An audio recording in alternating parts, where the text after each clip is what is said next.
What if the most peaceful civilization in human history existed before civilization itself? No kings, no wars, no rulers, just small bands of humans wandering the planet, equal, artistic, and somehow happier than most of us today. Segment 1. The Forgotten World. For about 300,000 years, Homo sapiens lived as hunter-gatherers. We weren't city builders.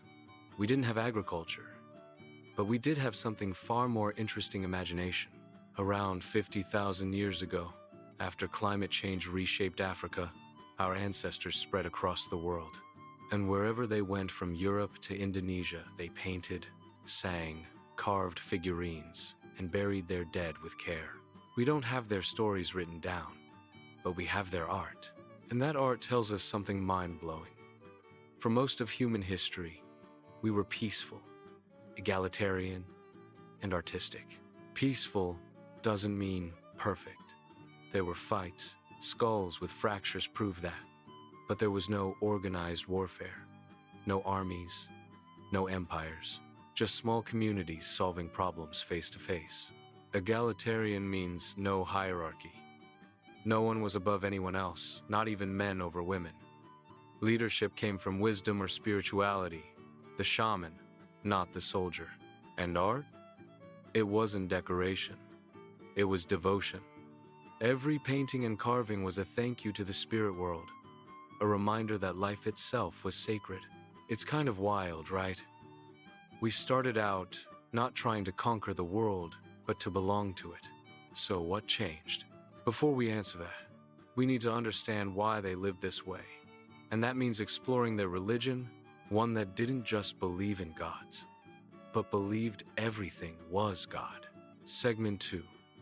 The religion of the Mother Goddess. Imagine waking up every morning and believing that everything around you, every tree, every bird, every rock, was alive. Not just alive, but sacred. That's how early humans saw the world. Their religion wasn't about distant gods in the sky. It was about a living earth, a mother goddess who gave birth to everything. Anthropologists call this belief animism. It's the idea that everything, humans, rivers, animals, even the wind, has a soul. You, the tree beside you, and the deer you hunt, you all come from the same cosmic mother, which means killing isn't murder. It's a conversation. You take life to survive, but you also give thanks. Because if you forget to say thank you, nature will remember. The other core belief was shamanism. Every community had a shaman, part healer, part storyteller, part time traveler. When someone was sick or the forest felt angry, the shaman's job was to enter the spirit world. They'd dance, chant, and become the animal spirit they were speaking to. They were the bridge between humans and the unseen world. Archaeologists have found tiny figurines, half human, half animal, and bone flutes, dating back 40,000 years. These weren't toys. They were tools of faith. Through art and music, early humans connected to their ancestors, the wind, and the great spirit behind all things. And here's the thing. Death didn't scare them, because death wasn't the end. The body dies, sure, but the soul just moves somewhere else. To them, dying was like changing clothes. Our ancestors didn't see two worlds, the physical and the spiritual, as separate. The spirit world was more real than this one. This world was just its reflection. Every ritual, every dance, every cave painting was a way of keeping the universe in balance. And that's why art wasn't a hobby, it was survival. When they painted on cave walls, they weren't decorating. They were making sure the world kept working. But how did they explain where all this came from? How did the world itself begin? For that, we turn to one of the oldest creation stories on Earth, a myth born deep in the Amazon rainforest. Segment 3. The Amazon Creation Story. Deep in the Amazon, there's a story that begins with a woman shaman, the ancestral mother of everything. According to the Barasana people, before time began, there was chaos. Spirits and demons fought, devoured their young, and filled the world with pain. So the mother shaman, Romikumu destroyed everything with fire and flood, then turned the charred earth upside down, like flipping a loaf of bread on a griddle. From that empty slate, she birthed the world again, the rivers from her milk, the mountains from her ribs, and the forests from her breath. It sounds poetic, but it isn't just myth, it's law. Every creation story, from the Amazon to Genesis, doesn't just explain how the world began. It explains how we're supposed to live in it. When Romikumu destroys the world because spirits commit incest and cannibalism, that's not random storytelling. It's the moral code of the universe. It's saying, don't harm your kin, don't destroy life, don't break the sacred order. Creation myths were the world's first constitutions, cosmic legal systems wrapped in poetry. And notice something else. These stories weren't simple. They were massive cosmologies, explaining everything where rivers come from, why animals exist, why people must behave. Anthropologists call this the 3 pillars of a powerful religion: grandness, completeness, and unity. Grandness makes a religion feel awe-inspiring. Completeness makes it feel true. Unity gives it an ending, a sense of purpose. Together, they create a story that's not just believable, it's livable. For the Bharisana, and for countless cultures like them, the world isn't a random accident. It's a living story, and we're all characters in it. Every rock, every river, every animal is a paragraph in the same sacred book. And the shaman? They're the translators, the ones who remind us what the story means. So when they dance, sing, or paint, they're not performing. They're keeping the world in sync. Segment 4. The meaning of ritual and the shaman's role. To early humans, life itself was a ritual. If you ate, if you hunted, if you sang, it wasn't random. It was part of maintaining the balance between worlds. And the shaman was the bridge. The shaman's job was both terrifying and beautiful. When crops failed, when someone got sick, when animals vanished, everyone looked to them. Their duty was to enter the spirit world, find out what went wrong, and fix it. During rituals, they'd fall into a trance through music, fasting, or sacred plants and become something else. Maybe a jaguar, maybe a bird, maybe pure energy. Their mission was to talk to the spirits, negotiate peace, and restore harmony. To them, our physical world was the illusion. The spirit world was the real one. What happens there determines what happens here. If the forest was dying, it wasn't just an environmental issue, it was a spiritual one. Fixing it meant healing both realms at once. Think about your own life. You go to school, follow a schedule, raise your hand, wait for the bell. That's ritual. You follow patterns that give life structure and meaning. Early humans did the same, except their rituals weren't about passing exams. They were about keeping the universe in balance. For them, everything, every hunt, every dance, every death was sacred choreography, a conversation between the seen and the unseen.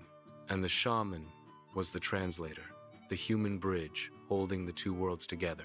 But was this worldview unique to the Amazon? Not even close. The same beliefs, the same songs, rituals, and gods of balance existed on the other side of the planet, in the forests of Africa. Segment 5. The African Connection. The Pygmies' forest world. Thousands of miles from the Amazon, another group lives by almost the same religion, the Pygmies of Central Africa. Different continent, different language, same idea. The world is alive. The forest isn't just home, it's family. To the Pygmies, the forest is their mother. They call themselves the children of the forest. Every sound the birds call, the rustle of leaves, is the forest speaking.